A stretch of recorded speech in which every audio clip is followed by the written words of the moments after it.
Sporting events are meant to bring communities together. So what happens when tragedy at sporting events tears a city apart? This is a major wake-up call. How sports will heal and deal in the wake of the marathon bombing. The NFL copes with a diversity dilemma in the upper tiers of management. Time to take a meeting and assess the Rooney Rule. So the networking component is really what we're missing in this era. Plus, an NBA franchise waits for marching orders. And Joe Flacco, you just won a Super Bowl and signed a mega contract. What's next? Hey, we could give her the best deal ever. So what do you got? Serious business in sports this week, and we've got it covered on Sportfolio.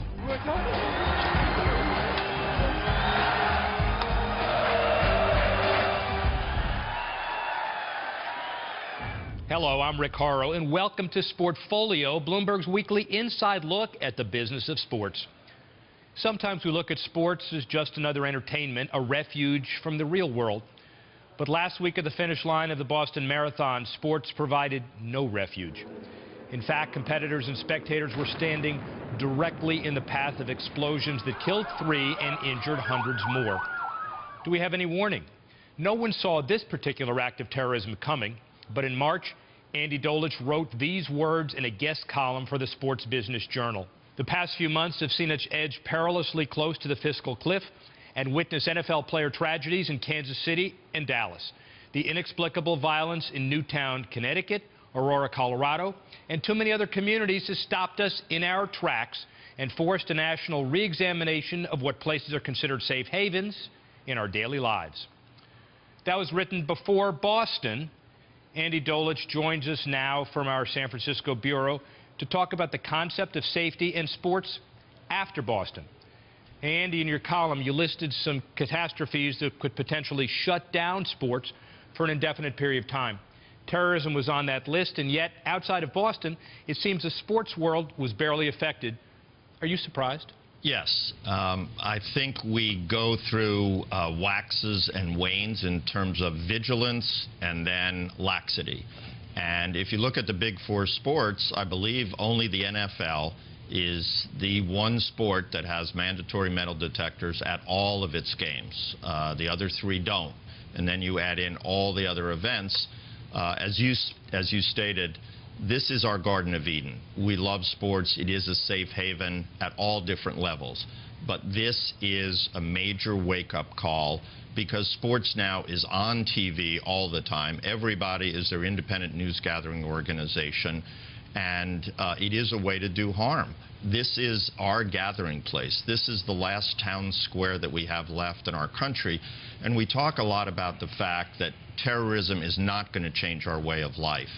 And that we will fight through this. And that is important. But you look at a major metropolitan city like Boston, which was essentially shut down for a day as the manhunt continued. I think this is a cautionary position here that everybody has to take, governments, leagues, teams, cities, in terms of how they can protect tens of thousands of people that get together to enjoy the greatness that is sports. And Andy, it's all about scale, obviously. Baseball was shut down for the 5 days after 9/11, but yet look at the resilience and what sports can really do. You have these recreational runners running together, an amazing moment, Sweet Caroline sung at Yankee games. Are those the kind of arguments that support the fact that sports is transcendent in a way? It's transcendent, but it is not outside of the realm of people who want to create evil touching these events. So I think it is important that every sport, every major facility re-examine what its security circumstances are so that we get to this protection so that we can eradicate these kind of events. But we live in a world that has evil people wanting to do evil to many others, and that's something that we have to be vigilant on. So is that reevaluation done team by team, league by league, city by city, or all together? Well, I think it's done all together. One of the shortcomings of sport is that the teams, the leagues, sometimes act independently of each other. We're all in the same business, and it's not just professional sports, it's collegiate sport, it's events like the Boston Marathon. Without doubt, next year's Boston Marathon will be a significant event on a global scale. It will be a celebration. It will be an honoring of those people that lost their lives and were injured. But I think it's up to the leagues to work together here with the federal authorities to do everything that they can to protect fans. And as I said in the article, you know, it's not just the evil of terrorism. I mean, you have these flus that are predicted every year. You have the lack of common human decency that people portray as they go to games here. You have hypermedia where people don't pay any attention to the games that they're at. And you also have the concussion circumstance in the NFL, which is going to play a major role in terms of how people look at the sport in the future. You know, the bottom line of some of these events is you can't guard everything. You can certainly deal with World Cup, Super Bowl inside the stadiums. But what about events like the Super Bowl area next year, millions of people walking around Manhattan? Are sponsors and spectators and other people going to stay away from these mega events in the future? I don't think so, because of the fact that sports still is an ability to bring people together. And the individuals that do secure our society are professionals, and they can protect us in the largest amount of these events. So I don't think that there will be any kind of backpedaling from sponsors. I think these are celebrations of our daily life. But it is time for further investigation on how we can protect ourselves even further without completely changing the way that we go to these events, ultimately to have fun. If we can't have fun at these events, then we have a serious problem. So New Balance, the shoe company, donates $1 million to the One Fund for families. Major League Baseball pledged $500,000 in humanitarian aid. What else can the sports industry do, Andy, to speed the healing?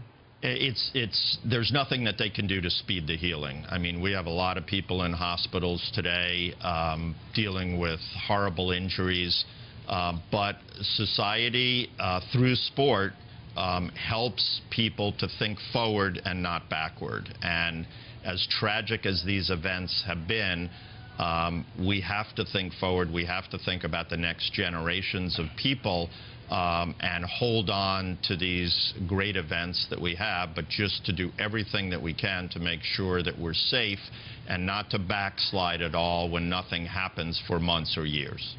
Andy Dolich will be back with us in a few minutes to talk about another politically charged issue in sports business, the progress of diversity. 8 NFL head coaching jobs opened up this past offseason, and not one will be filled by a person of color. What's the league doing about it? Well, for one thing, they're bringing in this man, Ken Shropshire, to lead a meeting of the minds on career development. Coming up, Ken lays out the issues and challenges facing minority coaches and executives in America's most popular sport. Much more to think about as Sportfolio rolls on.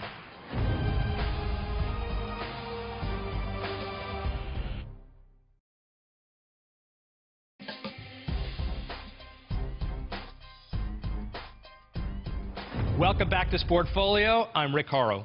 10 years ago, the NFL faced rising criticism on the pace of minority hiring at the executive level. At the time, only 2 out of 32 head coaches were African American. So the league's diversity committee, headed by Pittsburgh Steelers owner Dan Rooney, instituted what came to be called the Rooney Rule. It mandated that teams must interview a minority candidate for all head coach openings. And in 2009, the policy was amended to apply to general managers and senior football operations hires. But recent statistical trends clearly suggest the Rooney Rule not doing all it was meant to do.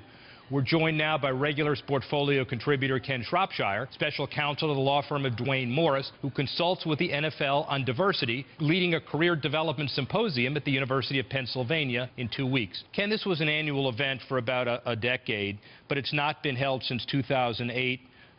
What are the goals and why revive it now? Well, as you've mentioned, that we had an 0 for year last year. There was not a single coach of color hired. So the league recognized something new has to be done, that some steps need to be taken. So here's a positive step by the league. Let's bring together the top candidates. Let's find a way to instill in them the steps they can take to get to that next level. What's new this time is it's not just candidates of color. It is all the top-level candidates. The teams have nominated their quality people. They're going to come to the Wharton campus and get instilled with the information they need to make it to that next level. Well, in order to go forward, you got to find out what was going backwards. Now, the Rooney Rule had been in effect for about a decade. Tremendous early momentum, then the numbers fell. Why do you think that was? Well, I think the early momentum was just what the Rooney Rule is intended to do, is to bring people into the interview room that weren't traditionally there. And really to recognize that you had a bunch of right-thinking people that just didn't have the right relationships. So what the symposium brings back is more of an effort to develop relationships with these potential coaches, GMs, and ownership and others making decisions. So some of that fell off. Some of that just became, as some people may have recognized, just a routinized kind of system of, okay, we've got to find somebody to come into the room. And in some cases, it probably was not the right person. So the symposium gets back to the basics of let's get the best people in front of the people that make the decisions, and let's get back on track to defining what we're trying to do here. And the definition is we want to have the top-level people, and often that turns out to be a person of color. Does it matter where that person comes from? Meaning, Tony Dungy pointed out that since Mike Tomlin in 2007, there hasn't been a successful external coach candidate. They've all been appointed from within. Does it matter where the candidates come from, as long as the diversity candidates are hired? No, I think that's important. I think we've got to, where we have seen, for example, Chip Kelly and other great white college coaches come into the NFL. We have not seen African-American coaches come from college to the NFL. So the base needs to be broadened. There needs to be, is there something that's preventing that from happening? When there are a broad number of African-Americans at the college level that could make that move, let's make it happen where it's possible. Let's bring in Andy Dolich from San Francisco again. Hey, Andy, you were Chief Operating Officer of the 49ers from 2007 to 2010. What's your take of the NFL's commitment to diversity? It's significant. We live in a business of performance, and you want to hire the best people. It doesn't matter, men, women, whatever the color is, whatever their background is. I think we see it in sport, although it doesn't play out perfectly every day. If you're the best at what you do, you should be hired. Well, the key, too, is networks. I mean, you've got to make sure that these right-thinking people get the chance to meet those folks that are actually making the decision. So the networking component is really what we're missing in this era. So now that we've got the thinking in line with 99% of the people, we've got to make sure they've got access. Major League Baseball concerned about diversity as well. I know that Commissioner Seelig has convened a diversity committee as well that you're involved in. Tell us about it. Well, I'm beginning to talk with them. Now, the concern they're focusing on here is on the field. I mean, and it's unique in that you look at the number of African-American players and the decline that's taken place in this era where we're all seeing the Jackie Robinson movie where, if there was one and we made it up to almost 33, 35%. Now we're down to single digits in terms of the percentage of African-Americans on the field of play. So for both good business and for the right thing, Major League Baseball says, let's take a look at this and see if we can reverse this trend. And Andy, clearly the thought is in the right place, but what do you think a panel like this can accomplish? Well, they can bring the concept to public exposure. We need to talk about this, but more importantly, we need to do something about it. I was born in 1947. I think that's when Jackie broke in. I haven't seen the new movie yet, but I've seen the old one actually starring Jackie. And one can really argue, what major changes have we made? Well, I think we've made a lot if you look across all sports. Baseball is struggling now. Right here in San Francisco, you have a World Series team. I believe they do not have one African-American player on their roster, on their Major League roster. So that is a concern. If you look at what Jackie did, that broke a barrier. Are we moving back or are we moving forward in the right way across all sports? Not just the athletes, but the people who own the teams and the people that manage them and the people that broadcast them. Andy and Ken will stay with us because we have problems to solve in basketball. The fate of the Sacramento Kings hangs in the balance, and two cities are waiting to find out if they have an NBA future. We'll discuss how this showdown may play out. And here's this week's Sportfolio Stumper. Ozzie Newsome was the first African-American general manager in the NFL. Can you name the first African-Americans to hold that position in the NBA and Major League Baseball? Answers, plural, when Sportfolio returns.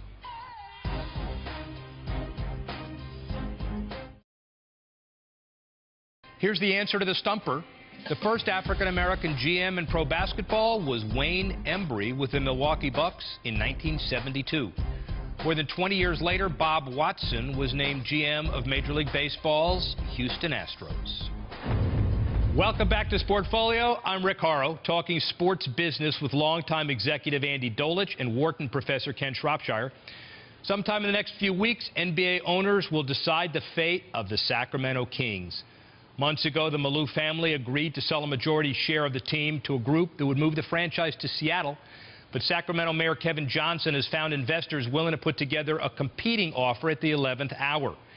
Andy, you're well versed in the ways of the NBA, and David Stern and the owners like to put teams in larger media markets, and the Seattle offer does set a new mark for franchise valuation. In light of that, any chance the owners vote to keep the team in Sacramento?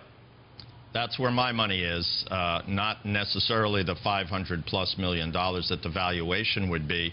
I think David Stern wants his legacy to be not moving teams around, not having expansion right now. I think the money is equalized in terms of the Sacramento Investment Group.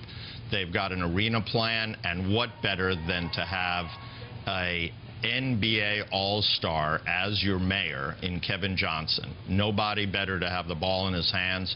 This situation has been going on for many, many months, probably 2 years. When you think about it, I'm going with Sacramento. And man, Kevin Johnson really could shoot. He could pass the ball really well. A great teammate, fits very well to be a politician in that rough and tumble world. Good public-private partnership they put together, but assess Kevin Johnson's chances of actually saving the Kings. I think they're pretty good. I mean, we've gone through the back and forth, but I think in the end, as Andy says, leagues don't want teams to move. They want to hold on to markets they already have. I mean, I think they'd much prefer to revisit Seattle, but to revisit it on their terms, at their timing, and to get the fee for expansion that they can get from that, and also capitalize on improving the Sacramento market. So I think there's a great chance that we'll see the team stay in Sacramento. Andy, you know the Sacramento market, and you've been around it for a while. Can the Sacramento market support a Major League franchise? And therefore, if the Kings leave, is that it for the city? To the second question, yes. Other than the Sacramento River Cats, AAA baseball, if the Kings leave, I don't think they'll see another Big Four sports team in our lifetime. But they can support it. If you look at history over the 28 years that they've been there, they've been sold out 17 or 18 years. It's been these last few years that the Maloofs have threatened to move the team, almost in a constructive eviction case, that attendance has dwindled. So with a new arena in that marketplace, without doubt, they can get back to being one of the loudest, one of the best supported, and one of the best money-making teams in the NBA. Perfect world, two great markets, two ownership groups, two completed arena processes. NBA, George Shinn moves from Charlotte to New Orleans. NBA grandfathers an expansion franchise into Charlotte called the Bobcats. Why doesn't that work here? Well, Rick, I think it does. I think there's a great possibility that that could occur. Again, the timing may be a little bit different, and the league may wait a moment before the Sacramento move or before the Seattle move, but we may see both. Andy Dolich, Ken Shropshire, thanks for sharing your wit and wisdom and joining us on Sportfolio. Thank you. Still plenty left on Sportfolio. Coming up, we show you a day in the life of a Super Bowl quarterback. Joe Flacco's pulling in the endorsements, but the pride of Baltimore hasn't exactly gone Hollywood. It'd be great if there was an offer where I couldn't say no to it, but I feel like I'm pretty shy and, you know, feel kind of awkward in most of the settings that I'd be asked to be in. Get Sportfolio wherever you go on the Bloomberg TV Plus app for iPad. Next week on the program, the Atlanta Falcons and their new stadium. Team President Rich McKay explains why it's worth $800 million private dollars to replace the 20-year-old Georgia Dome. You'll want to hear this. Tune in at 9:30 Wednesday for Sportfolio. This week, the NFL holds its annual college draft, and every franchise would love to find a Joe Flacco. You know, a well-grounded, talented quarterback who can lead his team to a Super Bowl victory within 5 years. Since the big win in January, Flacco has been in high demand from sponsors.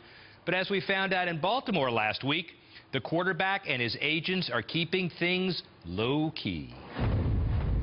Good morning. This is Greg with Alpaca Ford. Just trying to follow up with you. I kid around with Joe all the time. He usually gives me about 72 hours of, his time in the off season. So this is about 48 hours of it. It's usually a 20% policy with Joe where maybe he gets 10 things and picks 2. Now it might be 60 things and he picks 6 of them. I'm Joe Flacco, Super Bowl MVP. You don't have to take my word for it. Just look at the stats. And I'm proud to be part of the winning team at Alpaca Ford. Tell him Joe sent you. From a dollar sign, he does pretty well, but it's not what drives him. There are some opportunities with the dollar marketing things that have come up now, which he's been more open to. He's listened maybe a little bit longer, but Joe is Joe. It was a whirlwind right after we won the game down in New Orleans, but a lot of fun and got to enjoy it with my mom, my sister, my wife, my son. And going to Disney World, going up to, and being on Letterman, going up to New York with my wife, all really cool things, and just tried to enjoy them as much as I could. What you see with Joe is what you get, and I think that's exciting. 3, 2, 1, action. Hey, we have to give her the best deal ever. So what do you got? He has certain relationships here in Baltimore where if national companies did come along, he would probably say no just to keep the relationships that he has in here in Baltimore. I want to do the easiest thing possible, just because, and I'm sure there would come an offer. I mean, it would be great if there was an offer where I couldn't say no to it. But, in general, I mean, I feel like I'm pretty shy and, feel kind of awkward in most of the settings that I'd be asked to be in. So that would be my reason for being so selective. Okay, here we go. Joe is not from Baltimore, did not grow up in Baltimore. But I think people kind of view him as kind of, one of the sons of the community, one of the sons of Baltimore now. We try to piece things together. He's going to do an opportunity after this at a Dairy Queen where we were able to piece that together with a group that we would like that money to go to. So it was a great fit. These are the kind of things that you get a chance to, impact the family and get to meet some people and, really feel something that you've done. When you do things like that, you actually get a sense for what it's all about, and you're able to see that impact and see some emotion, and also give that family some of your emotion, and let them know a little bit about you. Thank you, and thanks for that Super Bowl. He's a rootable guy. I mean, when you can relate to someone, it makes it a lot easier. I mean, in our line of work, you always say you work harder for the people you like. You root harder for the people that you can relate to. And I think the city of Baltimore, the fabric of the city, I think they see what Joe is, and he's just someone easy to root for. Probably the biggest national sponsorship that Flacco and JL Sports have negotiated is with the candy company Haribo to endorse gummy bears. Well, we asked Joe why he said yes to this offer, and he replied, "I like gummy bears." Well, that'll do it for this edition of Sportfolio. Our thanks to Andy Dolich, Kenneth Shropshire, and Joe Flacco, and the folks at JL Sports. And thank you for watching. For more Bloomberg Sports business coverage and lots more Sportfolio video, visit our website, Bloomberg.com. I'm Rick Horrow. See you next time.